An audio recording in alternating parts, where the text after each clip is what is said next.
El olor a diésel quemado y a café recalentado era el perfume de mi nueva vida.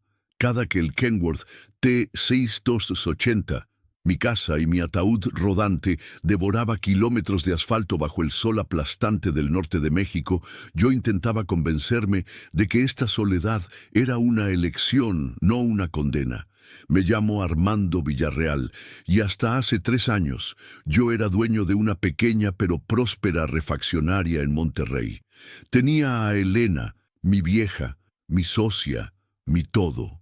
Tenía domingos de carne asada y el murmullo de mis nietos correteando por el patio. Pero el cáncer, esa palabra que se te atora en la garganta como un hueso, se la llevó. Y con ella se fueron los colores, los sabores, las ganas. La refaccionaria, sin su mano para la administración y mi corazón para atenderla, se vino abajo. Mis hijos, con sus propias vidas y problemas, intentaron ayudar, pero yo era un estorbo, un fantasma en mi propia casa. Así que vendí lo que quedaba, les di su parte y con el resto compré este monstruo de acero. Me hice trailero a los 62 años. Una locura, decían todos. Un escape, decía yo. Llevaba una carga de aguacates desde Michoacán hasta Nogales. Un viaje largo, monótono, de esos que te dan demasiado tiempo para pensar. La noche se me había echado encima, en algún punto perdido de Sonora. Un tramo de la carretera federal 15 que los colegas llamaban el Espinazo del Diablo. No por peligroso en el sentido de curvas, sino por lo desolado. Kilómetros y kilómetros de nada, solo cardones que parecían espectros levantando los brazos al cielo y un silencio que zumbaba en los oídos. El cansancio me estaba ganando la batalla. Mis párpados pesaban como placas de plomo y la línea blanca del pavimento comenzaba a bailar una cumbia hipnótica frente a mis ojos. Más vale llegar tarde que no llegar, Armando, me repetía, la voz de Elena resonando en mi cabeza como un eco cariñoso. Busqué un acotamiento, una de esas salidas de tierra que el gobierno pone para emergencias y que los traileros hemos adoptado como dormitorios improvisados. Encontré uno perfecto, amplio, alejado unos 50 metros de la cinta asfáltica, suficiente para que el estruendo de los otros camiones no me jodiera el sueño. Apagué el motor. El rugido del Cummins se silenció y fue reemplazado por el canto de los grillos y el susurro del viento del desierto. Se sentía bien. Paz. Revisé los cerrojos 2 veces, una costumbre de viejo mañoso. Me quité las botas, apestosas a sudor y a camino, y me acomodé en el camarote. No era un palacio, pero era mi refugio. Tenía una foto de Elena pegada en la pared, sonriendo con ese lunar junto a la boca que yo solía besar cada mañana. Le di las buenas noches en un susurro y cerré los ojos. El sueño llegó rápido, profundo, un abismo negro y sin fondo. No sé cuánto tiempo pasó, 1 hora, quizás 2, pero de repente algo me sacó de golpe de la oscuridad. Un sonido, seco, insistente, toc, toc, toc. Venía de la puerta del copiloto. Me quedé tieso, con el corazón martillándome las costillas como si quisiera salirse. ¿Quién carajos podía ser a estas horas en medio de la nada absoluta? Mi primer pensamiento fue federales, o peor, malandros. Agarré el tubo de metal que siempre guardaba debajo de la litera, un seguro de vida rústico pero efectivo. El pulso me retumbaba en los oídos. El silencio afuera era total, ya no se oían ni los grillos, y entonces, de nuevo, toc, toc, toc, más suave esta vez, casi tímido, pero era real, no era un sueño. Me arrastré lentamente desde el camarote hasta el asiento del conductor, procurando no hacer ruido. Miré por el espejo retrovisor, nada, oscuridad total. La luna estaba oculta por las nubes, y las luces de mi propio camión estaban apagadas. El miedo empezó a mezclarse con una rabia sorda. ¿Qué chingados querían? Si eran rateros, no se las iba a poner fácil. Me armé de valor, carraspeé para que la voz me saliera firme. ¿Quién es?, grité, tratando de sonar más cabrón de lo que me sentía. El silencio fue la única respuesta. Un silencio pesado, denso, que podías cortar con un cuchillo. Pasaron segundos que se sintieron como horas. Ya empezaba a pensar que lo había imaginado, que el cansancio me estaba jugando una mala pasada, quizás una rama golpeada por el viento. Pero no había árboles cerca, solo matorrales y cactáceas, y entonces la escuché. Una voz de mujer, suave, casi un susurro, pero clara como el agua. No venía de afuera, parecía estar justo al lado de mi oído, dentro de la cabina. El choque fue aquí. Un escalofrío helado me recorrió desde la nuca hasta los talones. Se me erizó cada pelo del cuerpo. No era una voz amenazante, era una voz triste, llena de una melancolía infinita. No había nadie, estaba solo, lo sabía, pero la voz era tan real como el volante que mis manos aferraban con fuerza. «El choque fue aquí», se repitió, y esta vez sonó como si la mujer estuviera a punto de llorar. Me quedé paralizado, sin poder moverme, sin poder respirar. El tubo de metal se sentía inútil en mi mano. ¿De qué te sirve un fierro contra un fantasma? Porque en ese momento, en la soledad de la carretera sonorense, a las 2 de la madrugada, no tuve la menor duda. Lo que me había hablado no era de este mundo, y supe, con una certeza que me helaba los huesos, que mi parada para dormir se había convertido en algo mucho, mucho más oscuro. El viaje ya no se trataba de aguacates. Se trataba de esa voz y del eco de una tragedia que se negaba a ser olvidada por el desierto. Mi vida, esa que yo creía haber simplificado al máximo, estaba a punto de complicarse de una manera que jamás habría podido imaginar. El motor estaba apagado, pero sentía que mi existencia entera acababa de arrancar hacia un destino desconocido y aterrador. La noche se hizo eterna. No pegué ojo, claro está. Me quedé sentado en el asiento del conductor, con el tubo en el regazo, mirando hacia la nada por el parabrisas. Cada crujido del camión al enfriarse, cada silbido del viento, me hacía saltar. Esperaba volver a escuchar la voz, volver a sentir esa presencia helada, pero no pasó nada más. El silencio regresó, pero ya no era un silencio pacífico. Era un silencio expectante, cargado de la memoria de esas 4 palabras. El choque fue aquí. La frase se repetía en mi mente en un bucle sin fin. ¿Qué choque? ¿Cuándo? ¿Quién era ella? Cuando las primeras luces del alba tiñeron de un gris pálido el horizonte, sentí un alivio casi doloroso.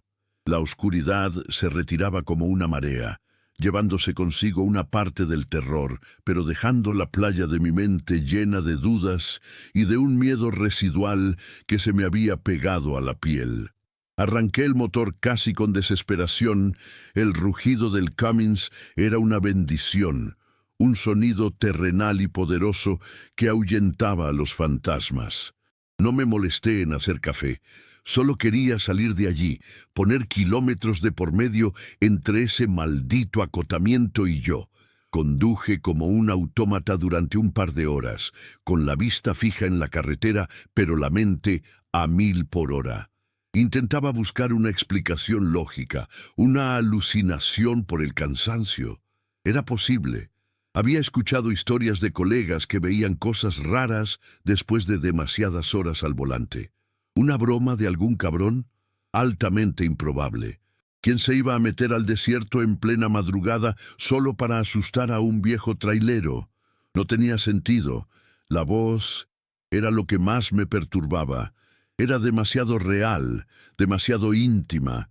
No sonaba como algo que viniera de afuera, sino de adentro de la cabina, de adentro de mi cabeza. Llegué a un paradero cerca de Santa Ana. Un lugar clásico, de esos que huelen a llanta quemada, a frijoles refritos y a soledad compartida. Se llamaba El Descanso del Gigante. Me estacioné lejos de los demás, como si tuviera miedo de que mi camión estuviera contagiado de algo. Entré a la fonda. El lugar estaba lleno de humo de cigarro y del murmullo de las conversaciones de otros choferes. Hombres con caras curtidas por el sol y la falta de sueño, con la mirada perdida en sus tazas de café. Me senté en la barra y pedí unos chilaquiles rojos y un café bien cargado. Necesitaba algo que me anclara a la realidad.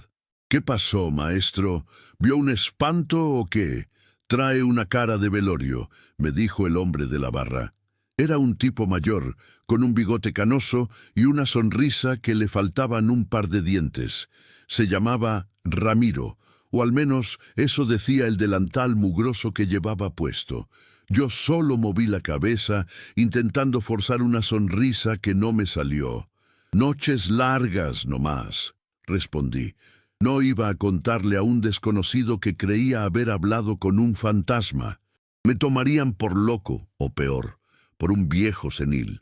Así son todas en este oficio, mi amigo. Todas largas y todas cabronas, dijo, y me sirvió el café. Mientras comía, sin mucho apetito, no podía dejar de pensar. La imagen de la carretera, de la oscuridad, volvía una y otra vez. El espinazo del diablo. Ahora el nombre cobraba un nuevo significado. ¿Cuántas historias como la mía esconderían esos kilómetros de asfalto? Entró un trailero más joven, de unos 30 y tantos. Ruidoso, con una camisa vaquera y botas puntiagudas. Se sentó a mi lado. «¿Qué onda, don Ramiro? Sírveme una machaca con huevo, que traigo un hambre de náufrago», dijo con una vozarrón que retumbó en el pequeño local. Luego se giró hacia mí. «¿Qué tal, jefe? ¿De dónde viene o pa' dónde va?» «De Michoacán a Nogales», respondí cortante. No estaba de humor para socializar. «Ándele, la ruta del aguacate. Buena chamba, pero pinche tramo aburrido. Sobre todo el de anoche. Le tocó de noche por el desierto», asentí sin levantar la vista del plato. «Hay que tener huevos, ¿eh? A mí no me gusta pasar por ahí de noche. Dicen que espantan», soltó, y luego se rió, como si contara un chiste. Levanté la vista. «¿Qué dicen?», pregunté, tratando de sonar casual. El joven, que se llamaba Carlos, según le gritó don Ramiro, se encogió de hombros. «Puras leyendas de viejos, ya sabe. Que si la llorona del desierto, que si se te sube el muerto, cuentos para no dormir. La neta, lo único que da miedo por ahí son los baches y los federales con hambre de lana». Don Ramiro, que estaba limpiando la barra, intervino. «No son puros cuentos, Carlos. Más respeto. Hay cosas en esa carretera que es mejor no buscarles explicación». Carlos soltó una carcajada. «Ay, don Ramiro, usted y sus historias. Con todo respeto, yo solo creo en lo que veo, y hasta ahora puros coyotes y liebres he visto». Me quedé callado. La negación de Carlos, su cinismo, de alguna manera reforzaba mi propia experiencia. Lo que yo viví no fue un cuento, fue real. Terminé mis chilaquiles, pagué la cuenta y me levanté para irme. «Vaya con cuidado, maestro», me dijo don Ramiro, y su mirada era extrañamente seria. «Y si vuelve a pasar por la curva del silencio, mejor no se detenga, ni pamear». Me detuve en seco. «¿La curva del silencio?», pregunté, volteándome. El nombre me sonaba poético y siniestro. Así le dicen a un tramo unos kilómetros más atrás. Un acotamiento grande donde la carretera hace una curva suave. Dicen que ahí el viento no sopla y los animales no hacen ruido. Un lugar raro. El corazón me dio un vuelco. Era el lugar. No había duda. La descripción coincidía a la perfección. «¿Por qué le dicen así?», insistí. Don Ramiro secó un vaso con parsimonia, como si midiera sus palabras. «Porque ahí es donde ella se aparece». Carlos rodó los ojos. «Ya va a empezar con la dama de blanco».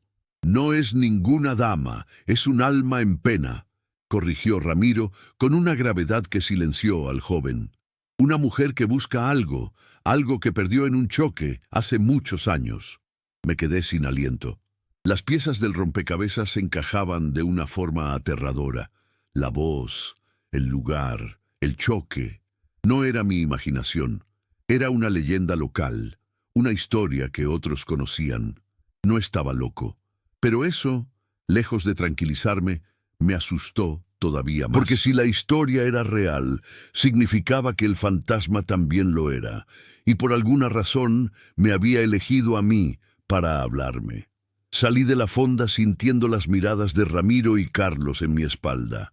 El sol del mediodía me pegó en la cara, pero yo sentía un frío interno que no se me quitaba. Me subí al camión, pero no lo arranqué. Me quedé un rato ahí, pensando. Podía seguir mi camino, entregar los aguacates en Nogales y tratar de olvidar todo el asunto. Pretender que solo fue una pesadilla, era lo más sensato. Pero una parte de mí, una parte que no entendía del todo, sentía que no podía. Esa voz, esa tristeza, se había metido muy dentro de mí. Quizás era la soledad, quizás era mi propio duelo por Elena, pero sentía una extraña conexión con esa alma perdida. Tomé una decisión que iba en contra de toda lógica y de mi instinto de supervivencia. No iba a huir, iba a averiguar qué demonios había pasado en la curva del silencio. Me quedé en el paradero el resto del día. Le dije al despachador de la línea de transportes que el camión tenía una falla en el sistema de enfriamiento, una mentira piadosa para ganar tiempo. Necesitaba pensar, armar un plan. La actitud de Napoleon Hill, que tanto me había inculcado mi padre, de enfrentar los problemas con una estrategia definida, se apoderó de mí. Mi adversidad no era un competidor comercial, era algo intangible, un eco del pasado. Pero los principios eran los mismos. Define tu objetivo, reúne información, actúa con decisión. Mi objetivo era claro, entender quién era esa mujer y qué quería de mí. Pasé la tarde hablando con otros traileros en El Descanso del Gigante. Al principio fui sutil, preguntando por rutas, por tramos peligrosos. Poco a poco fui guiando la conversación hacia las leyendas de la carretera. La mayoría se reía, como Carlos, despachando el tema como supersticiones de gente ignorante. Pero encontré a dos viejos, de mi rodada, con más kilómetros en el cuerpo que yo en toda mi vida. Uno de ellos, un hombre llamado Ismael, con la piel como cuero viejo y los ojos de un azul deslavado por el sol, se puso serio cuando mencioné la curva del silencio. Ese lugar tiene mala vibra, compa, me dijo en voz baja, mientras apuraba un trago de tequila. Yo no me paro ahí, ni aunque me esté cagando. Mi abuelo, que también fue trailero, decía que ahí penan desde que él era joven. ¿Y qué cuentan? ¿Qué pasó? Le pregunté, tratando de mantener la calma. Un accidente, muy feo. Pasó hace mucho, yo estaba morro. Un carro particular se estampó contra un tráiler que estaba estacionado, justo como se para uno a dormir. El trailero ni cuenta se dio hasta la mañana. El carro quedó hecho un acordeón. ¿Y la mujer? Inquirí, sintiendo un nudo en el estómago. Ismael asintió lentamente. Ahí viajaba una familia, un matrimonio y su chamaco. El hombre y el niño, bueno, el niño dicen que sobrevivió, aunque muy lastimado, pero la mujer, ella murió ahí mismo, prensada entre los fierros. Dicen que no la podían sacar, que tardaron horas. La descripción era tan vívida que pude imaginar la escena. Las luces de las sirenas cortando la noche del desierto, el olor a metal y a sangre, la desesperación. Desde entonces, continuó Ismael, dicen que su espíritu no descansa, que se le aparece a los tráileros que se paran en ese acotamiento. Les toca la puerta, buscando al trailero contra el que chocó, o buscando a su hijo, nadie sabe bien. Solo saben que su pena se quedó flotando en el aire de ese lugar. El otro viejo, llamado Gregorio, añadió, algunos dicen que si te paras, te pide un aventón, y si no se lo das, te echa la sal. Te empiezan a pasar puras desgracias en el camino, llantas ponchadas, fallas mecánicas, hasta accidentes. La historia me dejó helado. No era solo un fantasma, era un fantasma con una historia, con una tragedia. Y la frase «el choque fue aquí» cobraba un sentido literal y devastador. Ella no me estaba amenazando, me estaba informando. Estaba anclada a ese punto geográfico por el trauma de su muerte. Regresé a mi camión con la cabeza llena de información. La leyenda coincidía con mi experiencia, pero ahora tenía detalles. Una familia, un niño sobreviviente. Esto lo cambiaba todo. Ya no era una aparición anónima. Tenía un propósito, aunque fuera confuso. Buscaba al trailero, a su hijo, o simplemente repetía el último momento de su vida una y otra vez. Fue en ese momento que la influencia de Elena se hizo presente. Ella siempre había sido la pragmática, la que organizaba el caos. No te quedes con la duda, Armando, me habría dicho. Si hay un problema, busca la raíz. Y eso iba a hacer. Dejé de ver esto como un encuentro paranormal y empecé a verlo como una investigación. Decidí que necesitaba más que leyendas de carretera. Necesitaba hechos, nombres, fechas, datos. La tecnología, que tanto me había costado aceptar, sería mi aliada. Saqué mi tableta, esa que mi hija me había regalado para que pudiéramos hacer videollamadas, y me conecté al débil Wi-Fi del paradero. Empecé a buscar. No fue fácil. ¿Qué términos usar? Accidente carretera Sonora, choque curva del silencio, mujer fantasma carretera 15. Los resultados eran un revoltijo de noticias de nota roja, blogs de actividad paranormal y foros de traileros. Nada concreto. Entonces se me ocurrió una idea. Si don Ramiro conocía el lugar como la Curva del Silencio y era un apodo local, quizás el pueblo más cercano tendría registros. Santa Ana. Busqué el periódico local de Santa Ana. Encontré una versión digitalizada de su hemeroteca. Un archivo viejo y polvoriento, pero de oro. Empecé a buscar por años. Si Ismael dijo que pasó cuando él era un niño, y él tendría unos 60 y tantos, el accidente debió ocurrir en los años 60 o 70. Pacientemente fui revisando los titulares de las ediciones digitales año por año. Era un trabajo tedioso, frustrante. Leía sobre fiestas patronales, sobre cosechas, sobre política local, y entonces, en la edición del 12 de mayo de 1978, lo encontré. El titular era pequeño. En la sección de sucesos, tragedia en la carretera a Nogales. Una mujer pierde la vida. Mi corazón dio un brinco. Le di clic y la página del periódico viejo apareció en mi pantalla. La nota era breve, escrita en el estilo seco de la época. La madrugada del pasado 11 de mayo, un vehículo Ford Falcon modelo 1975 se impactó a alta velocidad contra la parte trasera de un tráiler estacionado en el kilómetro 210 de la carretera federal 15. En el automóvil viajaba la familia Martínez. La señora Isabel Contreras de Martínez, de 28 años, falleció instantáneamente en el lugar. Su esposo, el señor Ricardo Martínez, de 30 años, y su hijo, Leonardo Martínez Contreras, de 4 años, fueron trasladados con heridas de gravedad al Hospital General de Santa Ana. El conductor del tráiler, quien se encontraba durmiendo, resultó ileso y declaró no haberse percatado del impacto hasta el amanecer. Isabel. Se llamaba Isabel.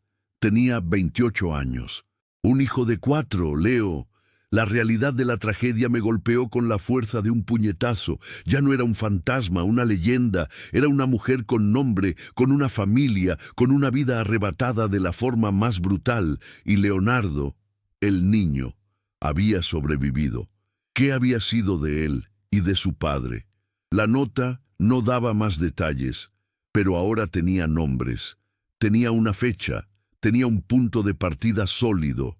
La investigación acababa de empezar de verdad. Apagué la tableta y miré por la ventana del camarote hacia la carretera.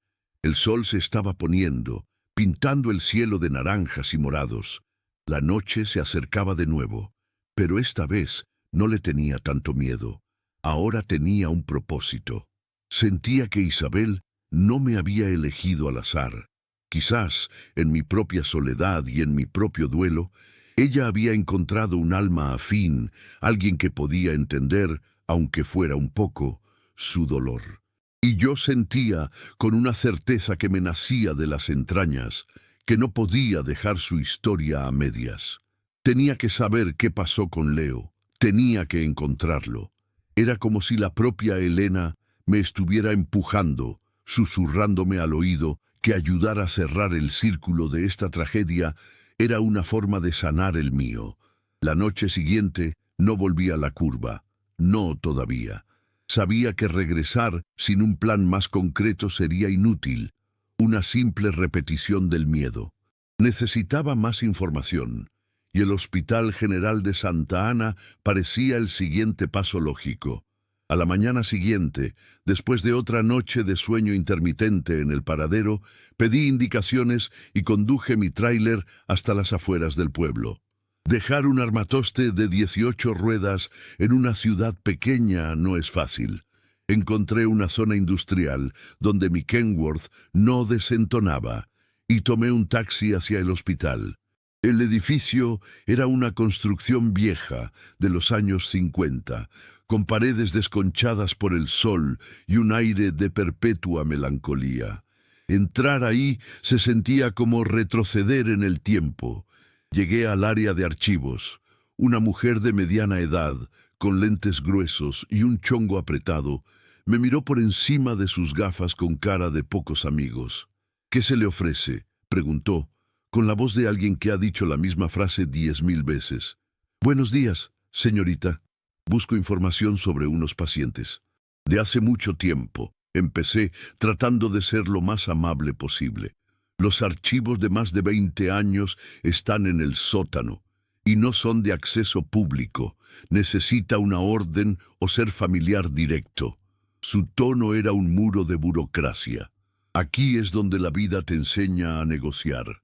La refaccionaria me había enseñado a leer a la gente, a encontrar la forma de conectar. Y mi duelo me había dado una nueva herramienta, una honestidad brutal que a veces desarmaba a la gente. «Mire», le dije apoyando los codos en el mostrador y bajando la voz. «Sé que suena raro. Mi nombre es Armando Villarreal. Soy trailero. Y hace un par de noches me pasó algo en la carretera. Algo que me trajo hasta aquí. Estoy buscando información sobre un accidente que ocurrió el 11 de mayo de 1978. Una mujer llamada Isabel Contreras de Martínez murió. Pero su hijo, Leonardo, y su esposo, Ricardo, fueron traídos aquí». La mujer, cuyo gafete decía Berta, me miró con una mezcla de fastidio y curiosidad. «¿Y usted qué tiene que ver con ellos? ¿Es pariente?» «No, no soy nada. Pero…» dudé un momento. «Creo que el alma de esa mujer me pidió ayuda». Solté la frase así, sin más. Esperaba que se riera, que llamara a seguridad, pero en lugar de eso, Berta se quitó los lentes y me miró fijamente. Sus ojos, antes duros, ahora mostraban un destello de algo más. Quizás compasión, quizás simple y puro chisme. «¿En la curva del silencio?», preguntó en un susurro. Asentí, sorprendido. Berta suspiró, un suspiro largo y cansado. Mi tía era enfermera en ese entonces. Ella atendió al niño. Siempre contaba esa historia. Decía que fue la noche más triste de su carrera. El muro se había agrietado. Sentí una oleada de esperanza. «Por favor», le dije, «cualquier cosa que me pueda decir. ¿Qué pasó con el niño? ¿Y con el padre?» Berta miró a ambos lados del pasillo, como si temiera ser descubierta. «Espéreme aquí», dijo, y desapareció por una puerta que llevaba al sótano. La espera fue agónica. Cada minuto parecía una hora. Finalmente, regresó con un folder viejo y amarillento en las manos. Lo abrió sobre el mostrador. «No debería estar haciendo esto», dijo, «pero mi tía siempre se quedó con la espinita de qué fue de ese niño». El expediente era escueto. Ricardo Martínez, el esposo, había llegado con múltiples fracturas y un traumatismo craneoencefálico severo. Estuvo en coma durante 2 semanas. Cuando despertó tenía amnesia parcial y un daño neurológico que le afectó el habla y la motricidad. Pasó meses en rehabilitación. «¿Y el niño, Leonardo?», pregunté con el corazón en un puño. «Leo», corrigió Berta suavemente. Así le decían. Llegó con el brazo roto y en estado de shock. Físicamente se recuperó rápido. Era un niño fuerte, pero emocionalmente, mi tía decía que no habló durante días. Solo se quedaba mirando a la puerta como si esperara a su mamá. La imagen me partió el alma. Un niño de 4 años, solo en un hospital, esperando a una madre que nunca volvería. ¿Qué pasó con ellos después? ¿Se recuperó el padre? Berta negó con la cabeza. Ricardo nunca volvió a ser el mismo. Cuando le dieron el alta no podía trabajar, no podía cuidar de sí mismo, menos de un niño. Sus familiares, que eran de un ejido lejano, se lo llevaron de vuelta con ellos. Gente humilde. Hicieron lo que pudieron. ¿Y Leo? ¿Se fue con él? No, el Estado se hizo cargo del niño. Lo declararon en desamparo, porque el padre no estaba en condiciones. Lo mandaron a un orfanato en Hermosillo. Un orfanato. La palabra sonaba fría, desoladora. El pobre chamaco no solo había perdido a su madre en el accidente, sino también a su padre, de una forma diferente pero igual de cruel. Su mundo entero se había desvanecido en una sola noche. ¿Sabe a qué orfanato? ¿Hay algún registro?, pregunté, sintiendo que estaba cada vez más cerca. Berta buscó en los papeles. Aquí dice, Casa Hogar Esperanza. No sé si todavía exista. Le di las gracias a Berta con una sinceridad que creo que la conmovió. Le ofrecí dinero, pero se negó rotundamente. Considérelo un favor a la memoria de mi tía, dijo, y volvió a ponerse los lentes y su máscara de burócrata. Salí del hospital con un torbellino de emociones. Tristeza por la tragedia de la familia Martínez, rabia por la injusticia de la vida y una determinación férrea. Ahora tenía un nombre y un lugar. Leo, Casa Hogar Esperanza, Hermosillo, la capital del estado.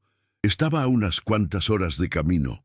Mi carga de aguacates podía esperar un poco más. Llamé de nuevo al despachador. La falla es más grave de lo que pensé. Necesito llevarlo a un taller especializado en Hermosillo. Les mantengo informados. Más mentiras. Me estaba convirtiendo en un experto. Llegué a Hermosillo al atardecer. La ciudad, grande y bulliciosa, era un contraste brutal con la soledad del desierto. Encontré un lugar para aparcar el tráiler y busqué en internet la dirección de la Casa Hogar Esperanza. Para mi sorpresa todavía existía. Al día siguiente me presenté allí. Era una casona grande, vieja pero bien cuidada, con un patio lleno de risas de niños. Sentí un nudo en la garganta. Alguno de esos niños tendría una historia tan triste como la de Leo. Me recibió una monja, la hermana Angélica, una mujer mayor con una mirada bondadosa y unas manos arrugadas por los años de servicio. Le conté una versión editada de mi historia. Le dije que era un viejo amigo de la familia Martínez y que había perdido el contacto hacía muchos años, que estaba tratando de reencontrarme con ellos por motivos personales. La hermana Angélica me escuchó con paciencia. Martínez Contreras, Leonardo, dijo, y fue a buscar en unos archivadores metálicos enormes. El sonido de los cajones al abrirse era como el eco de cientos de vidas pasadas. Finalmente encontró un expediente. Sí, aquí está. Leonardo estuvo con nosotras casi 10 años. ¿10 años?, repetí asombrado. ¿Nadie lo adoptó? La hermana Angélica suspiró. Era un niño difícil, muy introvertido, muy callado. Le costaba mucho confiar. Y para ser honestos, los niños mayores tienen menos posibilidades de ser adoptados. La gente prefiere a los bebés. Además, su padre nunca renunció a la patria potestad. Cada tanto, un tío venía a visitarlo. Le traía algún dulce. Decían que el señor Ricardo preguntaba por él, pero que no podía viajar. Legalmente, Leo no estaba disponible para adopción. Era una tragedia sobre otra, atrapado en un limbo legal y emocional. ¿Y qué fue de él? ¿Saben a dónde fue cuando se fue de aquí? Cumplió los 18 y tuvo que irse, como todos. Era la regla. Le conseguimos un pequeño cuarto en una casa de huéspedes y un trabajo en un taller mecánico. Era bueno con las manos. Le gustaba desarmar y armar cosas. Decía que le recordaba a su papá que antes del accidente era mecánico. Un taller mecánico. La conexión era casi poética. ¿Sabe qué taller o dónde vivía? La monja buscó en el expediente. Aquí tengo una dirección, pero es de hace más de 20 años. Dudo que siga ahí, y el taller del Güero se llamaba. Pero creo que ya cerró. Parecía un callejón sin salida, pero me había dado otra pieza del rompecabezas. Leo era mecánico, como su padre, como yo en mi vida anterior. La conexión se sentía cada vez más fuerte. Me despedí de la hermana Angélica, dejándole una donación generosa para la casa hogar. Sentí que era lo menos que podía hacer. Ahora mi búsqueda se trasladaba a las calles de Hermosillo. Tenía que encontrar a un hombre de casi 50 años llamado Leonardo Martínez Contreras, que probablemente trabajaba como mecánico. Era como buscar una aguja en un pajar, pero no me iba a rendir. Pasé los siguientes 2 días recorriendo talleres mecánicos, preguntando por un tal Leo. Mostraba una foto vieja que había tomado con mi celular del expediente del orfanato, la de un adolescente flaco con ojos tristes. Nadie lo reconocía. La frustración empezaba a hacer mella en mí. Estaba descuidando mi trabajo, gastando mis ahorros, persiguiendo a un fantasma en más de un sentido. Una noche, sentado en la soledad de mi camarote, estuve a punto de abandonar. ¿Quién era yo para meterme en la vida de esta gente? Quizás Leo había rehecho su vida y no quería que un viejo trailero le trajera de vuelta los fantasmas de su pasado. Pero entonces cerré los ojos y volví a escuchar esa voz. El choque fue aquí. La tristeza en esa voz era tan profunda, tan palpable. No era solo el eco de su muerte, era el dolor de una madre por el hijo que dejó atrás. Y supe que no podía parar. Tenía que hacerlo por ella, y quizás también por mí. La decisión de volver a la curva del silencio no fue impulsiva, fue calculada. Después de días de buscar a Leo en Hermosillo sin éxito, me sentí estancado. La lógica y el trabajo de detective me habían llevado hasta cierto punto, pero el rastro se había enfriado. Me di cuenta de que había estado abordando un problema espiritual con herramientas puramente terrenales. Necesitaba volver a la fuente. Necesitaba, por increíble que sonara, consultar a la propia Isabel. Mi plan era diferente esta vez. No iba a llegar cansado y por accidente. Iría con un propósito. Compré un par de veladoras blancas en una tienda de artículos religiosos, de esas que la gente deja en las animitas de la carretera. También compré una botella de agua. Sentía que debía llevar una ofrenda, un gesto de respeto. Salí de Hermosillo al caer la tarde, conduciendo hacia el sur, de vuelta por la misma carretera. El viaje se sintió distinto. Ya no era un simple trailero transportando mercancía. Me sentía como un peregrino, un mensajero entre dos mundos. El sol se ponía a mi espalda y las sombras de los cardones se alargaban sobre el asfalto como dedos huesudos. Cuando vi la señal del kilómetro 210, mi corazón empezó a latir con más fuerza. Reconocí la curva suave, el amplio acotamiento de tierra. Era el lugar. Estacioné el Kenworth exactamente en el mismo sitio donde me había detenido aquella primera noche. Apagué el motor. El silencio cayó como una manta. Era verdad lo que decía don Ramiro. Aquí el aire estaba quieto. No se oían grillos, ni el susurro del viento. Era un silencio profundo, casi sagrado. Bajé de la cabina. La noche era fresca, pero no sentía frío. Caminé hacia el borde del acotamiento, donde la tierra se encontraba con el desierto. Con cuidado, coloqué las 2 veladoras en el suelo y las encendí. La pequeña flama parpadeó, temblorosa al principio, pero luego se irguió, firme y brillante en la oscuridad total.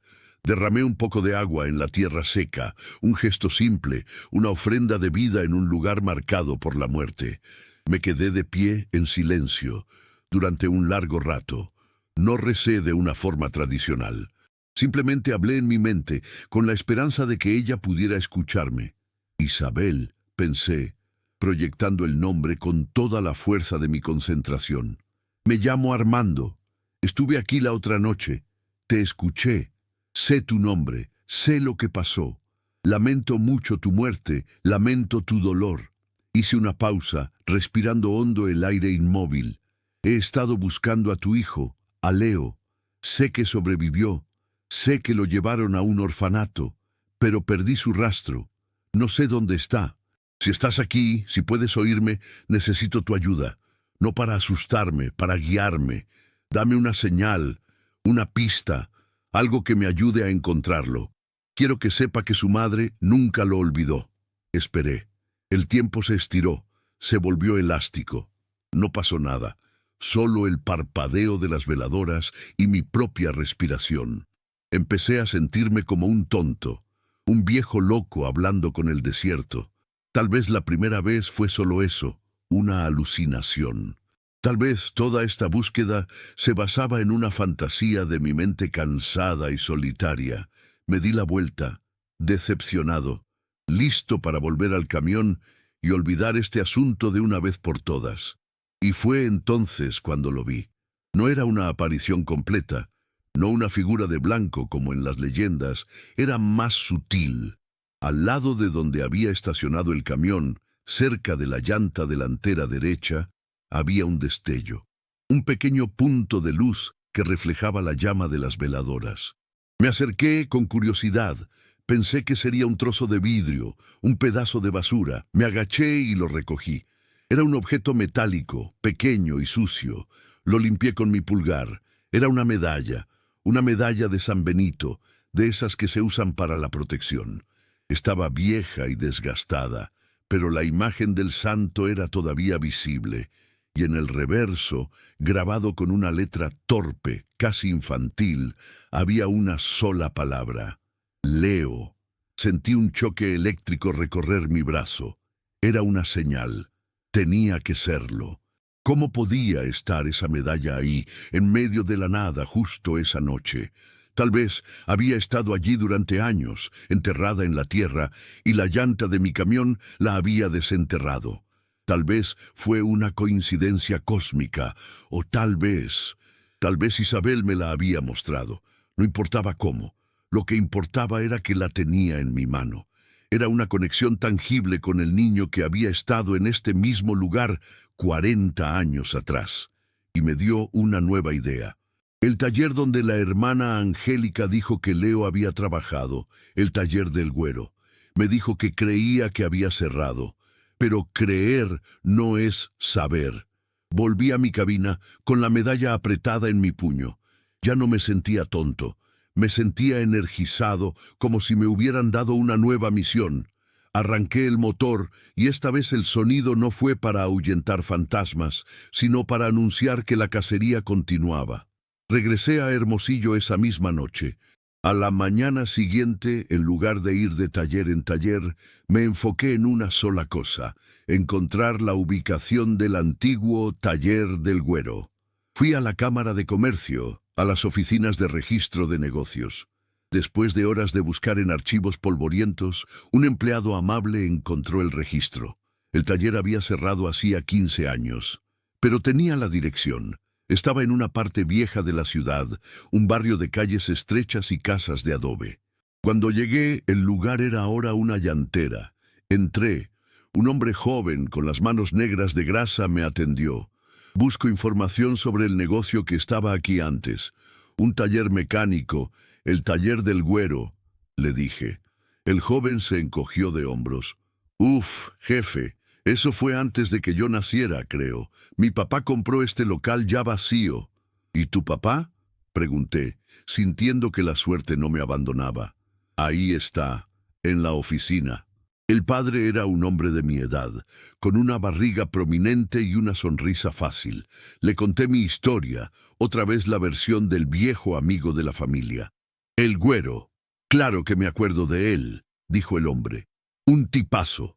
Se retiró y se fue a vivir a Bahía de Quino. Pero de eso ya hace años. El taller lo tuvo mucho tiempo. Y se acuerda de sus empleados. Busco a uno en particular. Se llama Leonardo.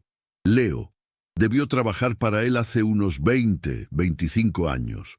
El hombre se rascó la cabeza. Leo, claro, el Leo. Un muchacho callado pero muy chambeador. El mejor mecánico que tuvo el Güero. Era un artista con los motores, pero muy solitario. No se juntaba con la banda después del trabajo. ¿Sabe qué fue de él? ¿A dónde se fue? Cuando el Güero cerró nos perdimos la pista. Pero recuerdo algo. Él no era de aquí. Decía que se había criado en un orfanato. Y siempre hablaba de que quería poner su propio changarro. Un taller chiquito pero suyo. Le gustaban los carros viejos, los clásicos. Decía que tenían más alma. Carros viejos, un taller propio. Era otra pista, una pista de oro. ¿Recuerda si mencionó algún lugar, algún plan? El hombre pensó un momento. Una vez me dijo que si ponía un taller, sería en un lugar tranquilo. Cerca del mar, quizás. Le gustaba el mar. Decía que el sonido de las olas le daba paz. Cerca del mar. Bahía de Quino, donde se había retirado su antiguo jefe. Era una posibilidad, pero era la única que tenía. Le di las gracias al hombre y salí de la llantera. Bahía de Quino estaba a poco más de 1 hora de Hermosillo. La carga de aguacates ya estaría podrida, pero eso había dejado de importarme. Había algo mucho más grande en juego. Conduje hacia la costa con la medalla de San Benito en el tablero, brillando bajo el sol. Sentía que el final de la búsqueda estaba cerca. No sabía qué iba a encontrar, o si Leo querría verme, pero tenía que intentarlo. Se lo debía a la mujer que me habló en la oscuridad. El conflicto con mi trabajo, que había estado latente, finalmente explotó. Al llegar a Bahía de Quino, recibí una llamada del gerente de la línea de transportes. Su voz era una mezcla de furia y preocupación. Armando, por el amor de Dios, ¿dónde te has metido? Llevas casi 1 semana de retraso. La carga de aguacates se declaró pérdida total. El cliente está que echa chispas. ¿Qué demonios pasa con esa falla mecánica en Hermosillo? La voz de Javier, el gerente, era usualmente calmada. Escucharlo así me indicó la gravedad del asunto. Tenía que tomar una decisión. Podía seguir mintiendo, inventar otra excusa, pero estaba cansado de eso. Mi viaje había sido de búsqueda de la verdad, y sentía que debía empezar por ser honesto.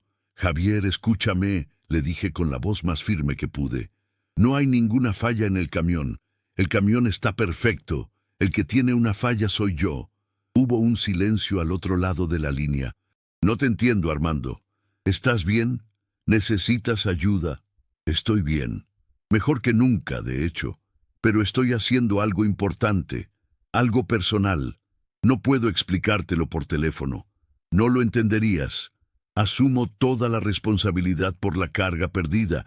Descuéntenmela de mi finiquito, de lo que sea, pero necesito un par de días más. Estoy a punto de terminar esto. ¿Finiquito? ¿De qué hablas, Armando? Estás hablando de perder tu trabajo. Eres nuestro mejor hombre, el más confiable. ¿Qué puede ser tan importante como para tirar todo por la borda? ¿Cómo le explicaba? ¿Qué le decía? Que estaba persiguiendo la petición de un fantasma para reunir a una familia rota por el tiempo y la tragedia. Sonaría a locura. Es una deuda, Javier. Una deuda que no es de dinero. Y tengo que pagarla. Si eso significa perder la chamba, que así sea. Hay cosas más importantes que una carga de aguacates. Hubo otro largo silencio. Pude imaginar a Javier en su oficina, pasándose la mano por la cara, incrédulo. «Está bien, Armando», dijo finalmente su voz resignada. «Haz lo que tengas que hacer, pero cuando termines, sea lo que sea, ven a la oficina central en Monterrey. Tenemos que hablar». Colgué el teléfono. Sentí un peso liberarse de mis hombros. Había quemado mis naves. Ya no había vuelta atrás. Era yo, mi Kenworth y esta misión. Nada más. La conversación me recordó a Carlos, el trailero cínico del paradero. Me lo imaginé riéndose a carcajadas si supiera que un viejo supersticioso estaba a punto de ser despedido por andar cazando fantasmas. Su escepticismo, que al principio me había hecho dudar, ahora me servía de combustible. Quería demostrarle, no a él, sino a mí mismo, que hay realidades que no se pueden medir con la lógica fría del motor de un tráiler, que a veces las deudas más profundas son con aquellos que ya no están. Bahía de Quino era un pueblo de pescadores que el turismo había transformado, pero que aún conservaba su alma en las calles traseras, lejos de los hoteles de lujo. Era ahí donde debía buscar. Aparqué el tráiler en las afueras y empecé a recorrer el pueblo a pie. Buscaba un taller pequeño, modesto, quizás un poco escondido, uno que se especializara en carros viejos. Pregunté a los pescadores en el muelle, a los vendedores de mariscos, a los dueños de las tiendas de abarrotes. La gente era amable, pero nadie parecía conocer un taller con esas características. La frustración volvía a asomar. ¿Y si me había equivocado? ¿Y si Leo nunca había llegado a Quino? Pasé todo el día caminando bajo el sol, el olor a sal y a pescado impregnándose en mi ropa. Al atardecer, cansado y desanimado, me senté en una banca del malecón a ver la puesta de sol. El mar estaba tranquilo y el cielo se pintó de colores imposibles. Era un paisaje hermoso, pero yo me sentía vacío. Saqué la medalla de San Benito de mi bolsillo. La sostuve en la palma de mi mano. «Isabel», susurré, «ya llegué hasta aquí. No me dejes ahora, una señal más, solo una más». Fue entonces que un viejo, un pescador que estaba remendando sus redes cerca de mí, me habló. «¿Problemas, amigo?» Su cara era un mapa de arrugas, talladas por el sol y el mar. «Buscando a alguien», respondí, sin muchas ganas de hablar. «Mucha gente viene aquí a buscar algo, o a esconderse de algo», dijo con una sabiduría simple. Le mostré la foto del expediente, la del Leo adolescente. «Busco a este hombre. Se llama Leonardo. Ahora debe tener casi 50. Es mecánico. Le gustan los carros viejos». El viejo miró la foto, entornando los ojos. «Esa foto es vieja, pero la cara, hay algo en los ojos que se me hace conocido». Se quedó pensando un momento, masticando un tabaco imaginario. «Hay un tipo. Vive al final del pueblo, pasando el estero. Le dicen el solitario. No habla mucho con nadie, pero es un genio con los fierros. Tiene un pequeño cobertizo donde arregla carcachas. La gente de aquí le lleva sus motores de lancha, sus camionetas viejas. No tiene letrero ni nada. Trabaja por su cuenta». Mi corazón se detuvo y luego arrancó de nuevo a toda velocidad. «¿El solitario?», pregunté. «¿Sabe cómo se llama?» «Nadie sabe su nombre de pila, solo le decimos así. Pero se parece al de la foto, los mismos ojos tristes».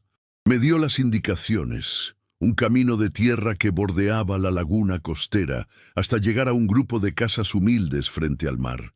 Le di las gracias al viejo con una efusividad que lo sorprendió. Sentí que no era él quien me había hablado, sino que era la respuesta a mi petición, era la señal de Isabel. El camino era polvoriento y estaba lleno de baches. Mi corazón latía con una mezcla de excitación y pánico. ¿Qué le diría? «Hola, el fantasma de tu mamá me mandó». Era absurdo. Tenía que encontrar las palabras correctas, tenía que ser cuidadoso. No podía llegar y reabrir heridas de 40 años de un solo golpe. Finalmente vi el lugar, un pequeño terreno cercado con madera de playa. Adentro, un cobertizo de lámina y una casita humilde. Afuera, el esqueleto de un Ford Mustang del 68 y un Volkswagen Sedán a medio restaurar. Era el lugar, no había duda. Estacionado junto a la casa, había un pick-up viejo, un Chevrolet Apache de los años 50, perfectamente restaurado, pintado de un azul profundo como el mar al atardecer. Era la obra de un maestro. Un hombre estaba de espaldas, inclinado sobre el motor abierto del Mustang. Llevaba una camisa de trabajo manchada de grasa y unos pantalones vaqueros gastados. Era delgado, con el pelo entrecano y la piel tostada por el sol. Me bajé del taxi que me había llevado. Mi Kenworth era demasiado grande para esos caminos, y me acerqué lentamente a la cerca. «¿Leonardo?», pregunté en voz baja. El hombre no se inmutó, siguió trabajando.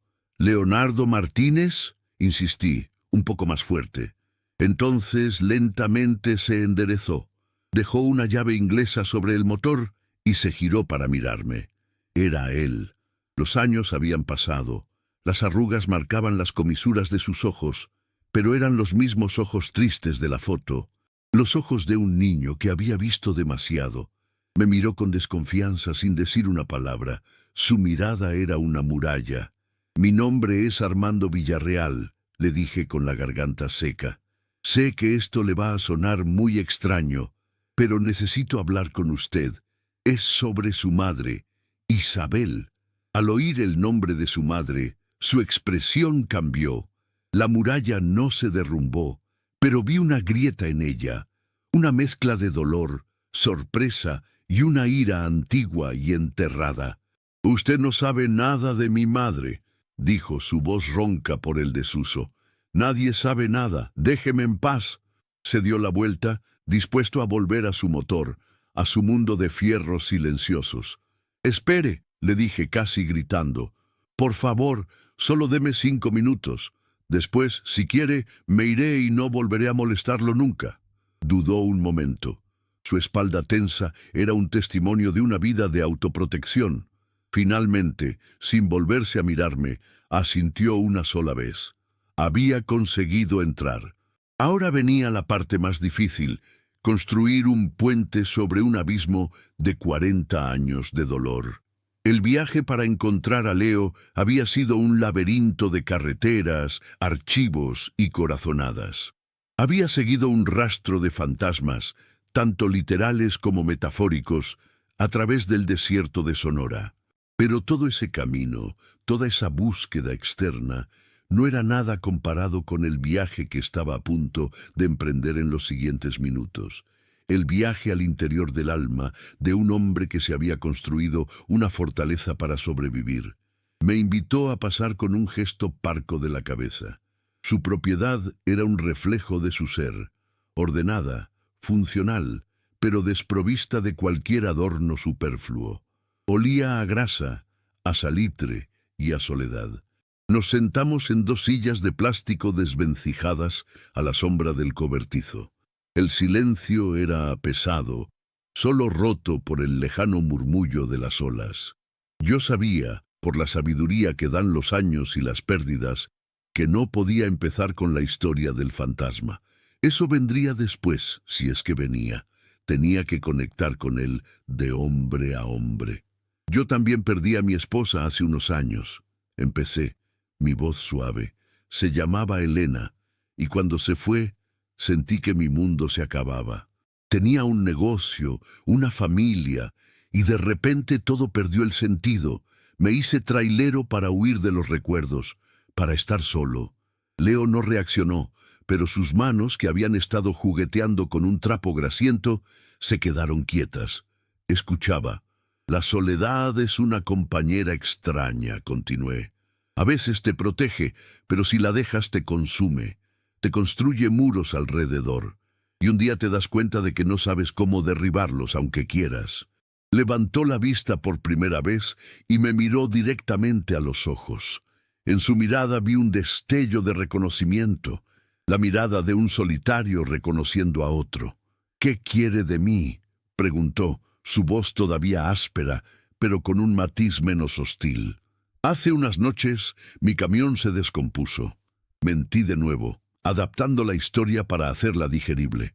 Fue en la carretera cerca de Santa Ana, en un lugar que los locales llaman la Curva del Silencio.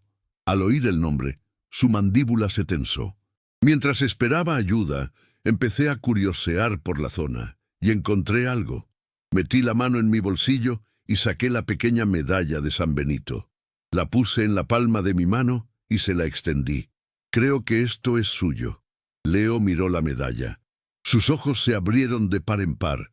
Lentamente extendió su mano temblorosa y la tomó. La giró entre sus dedos, mirando la inscripción en el reverso. Leo. Una sola lágrima, espesa y solitaria, rodó por su mejilla curtida por el sol y se perdió en su barba de varios días. No la secó, la dejó caer como una ofrenda.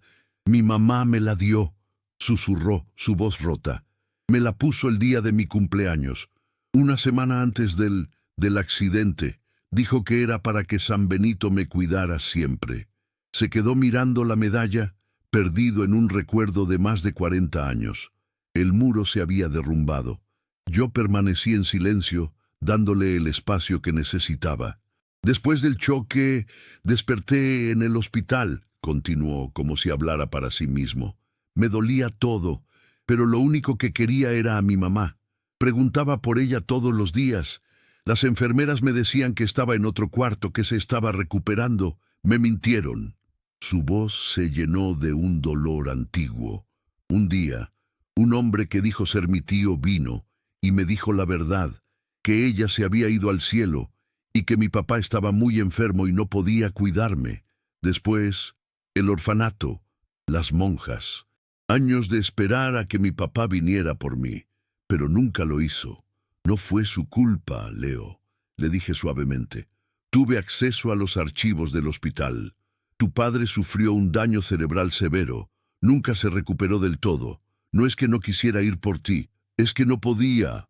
Esa información pareció golpearlo. La narrativa que se había contado a sí mismo toda su vida, la de un padre que lo había abandonado, comenzó a desmoronarse.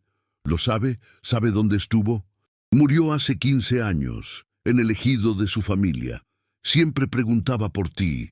La hermana Angélica del orfanato me dijo que tu tío a veces iba a verte de parte de él. Leo asintió, procesando la información. Sí, el tío Roberto. Venía 1 o 2 veces al año. Nunca me dijo que mi papá preguntaba por mí. Solo me decía que me portara bien.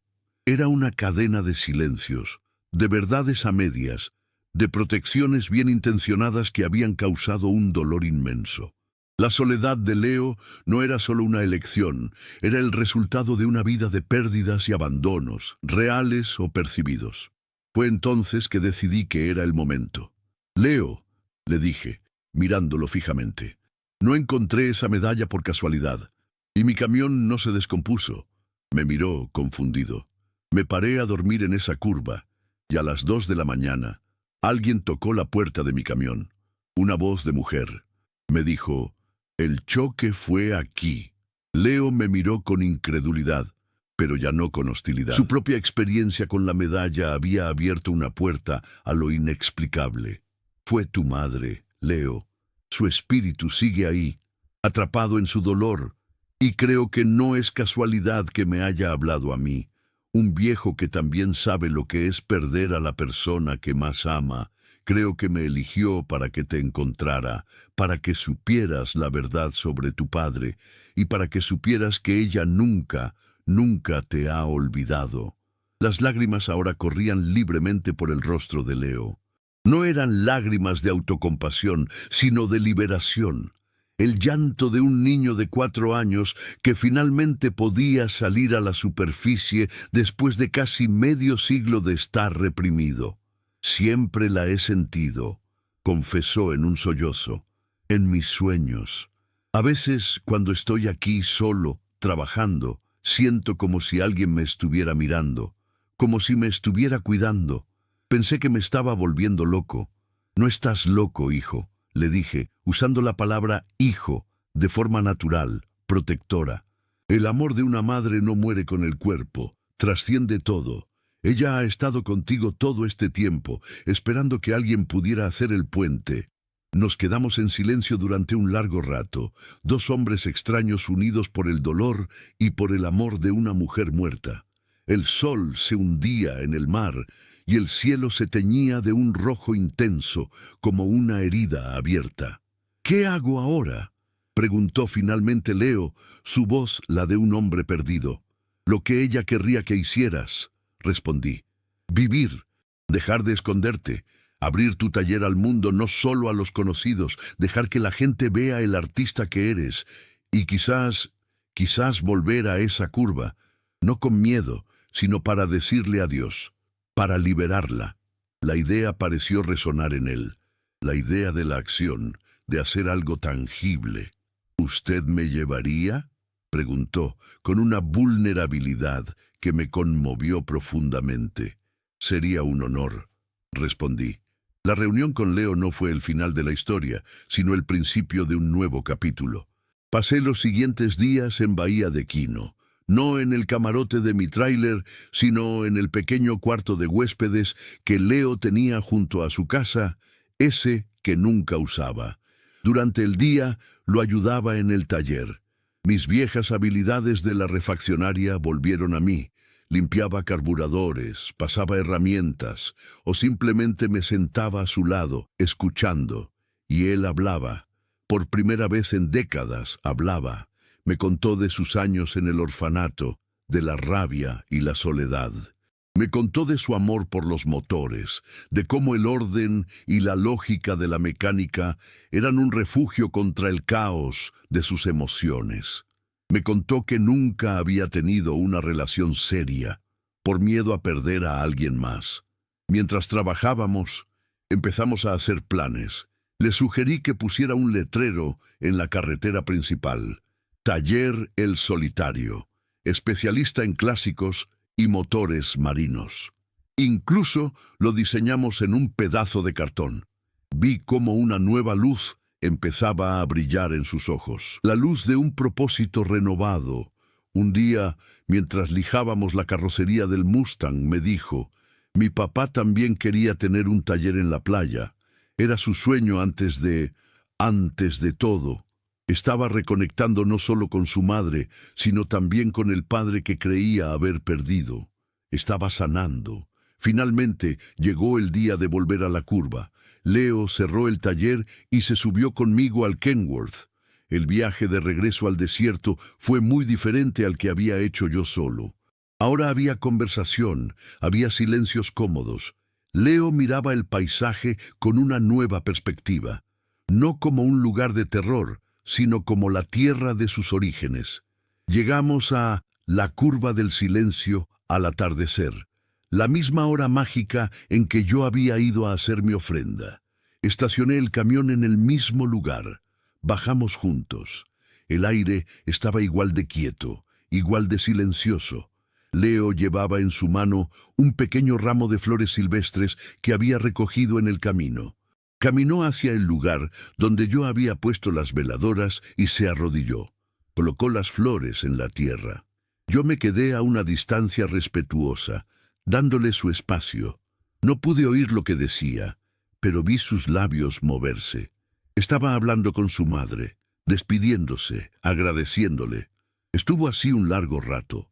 Cuando finalmente se levantó y se volvió hacia mí, su rostro era otro. La tristeza seguía en sus ojos. Siempre lo estaría. Era parte de su historia. Pero ya no era una tristeza aplastante.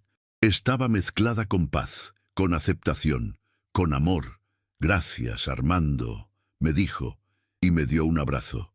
Un abrazo fuerte, de hombre a hombre, de hijo a padre. Me devolviste a mi mamá y me devolviste mi vida. Tú lo hiciste todo, hijo. Yo solo fui el cartero, le respondí con la garganta anudada.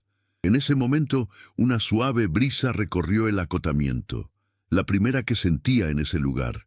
Agitó suavemente las flores que Leo había dejado. Y en el aire me pareció oler un tenue perfume como de jazmines, el perfume que Elena solía usar. Ambos lo sentimos.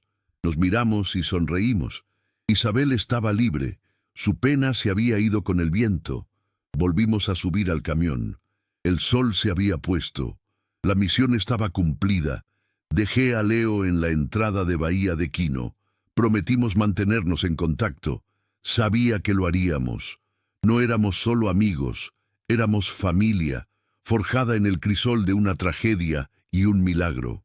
Ahora tenía que enfrentar mi propia realidad.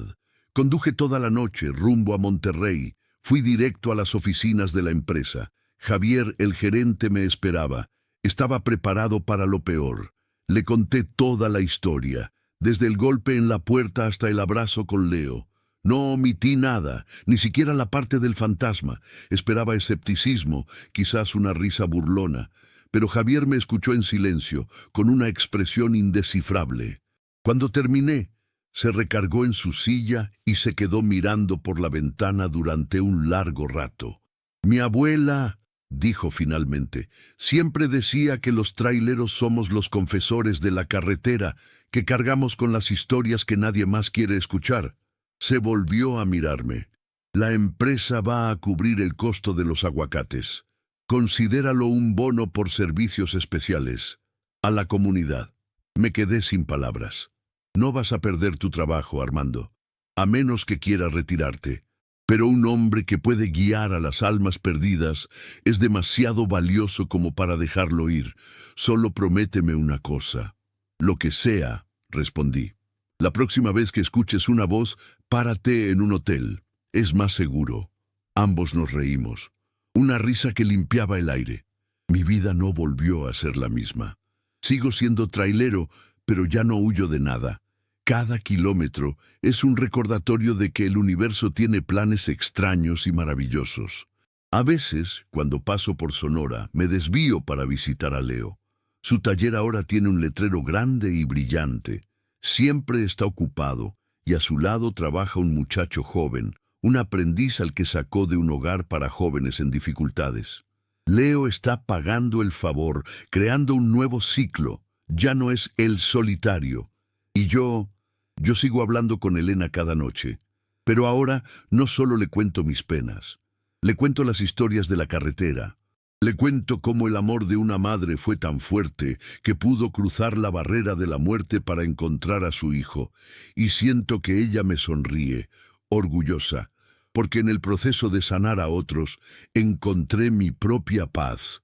El choque, el verdadero choque, no fue el de un coche contra un tráiler, fue el de mi soledad contra el propósito. Y en ese impacto renací. Espero que esta historia haya tocado tu corazón.